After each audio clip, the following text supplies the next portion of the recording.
Austin is getting to be such a tourist attraction that the Austin Convention Center says it needs more space. The city says it has already cost Austin some conventions, and researchers at UT looked into the possibility of expanding, and now they're ready to outline their 5 options they've come up with for the city council. Candy Rodriguez is live downtown this morning with a closer look at those options. Good morning. Morning.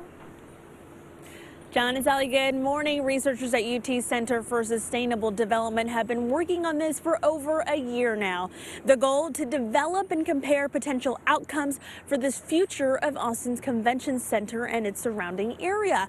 Just to give you an idea of what this means for the city's economy, take a look there on your screen. The report shows the leisure and hospitality industry contributes 15% of Austin's total economy, up from 11% in 2000 and more than the state average of 13%. UT researchers are outlining 5 plans today, but only the last 3 would actually expand the convention center. Proposal 3 would include a new convention center west of Trinity Street, topped with a private mixed-use tower. Proposal 4 is divided in 2 parts. The first phase consists of a new facility, again west of Trinity, with a few minor differences, including more pedestrian space.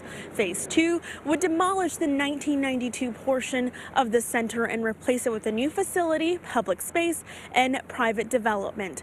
The final concept, it's the largest expansion, also in 2 parts. It would build a big new center west of Trinity. This would allow the current center to be demolished to construct a new building that would have room for private development. That's something Council Member Jimmy Flannigan says is very important to maintain as the city grows. There's also an opportunity for the city to look at the convention center as a public-private partnership. We want to ensure that if we do decide to expand, that we're not also losing property tax revenues that we might have otherwise collected.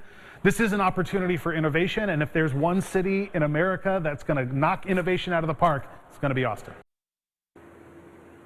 The report also examines the importance of creating public spaces that Flannigan says both visitors and locals could enjoy. Today, those UT researchers will be presenting City Council with their findings, and Flannigan says he hopes this will be the start of a new conversation that will eventually lead to a decision for the future of the convention center. He says just by looking at those ideas that we showed you, those concepts, it could end up being a hybrid of a mixture of some of those ideas that they've come up with. Back to you.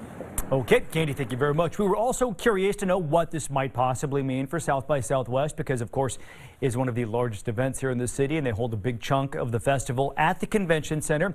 We reached out, and a spokesperson said that while South by Southwest strongly endorses the expansion of the Austin Convention Center, we have no plans to leave Austin regardless of the outcome.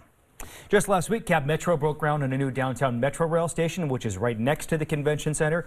Cab Metro says the new station is going to be able to keep up with the growth there. It's going to feature 3 tracks and 2 platforms, and a new plaza construction is going to take 2 years. The current station, which has been there for quite some time, was actually only ever intended to be temporary.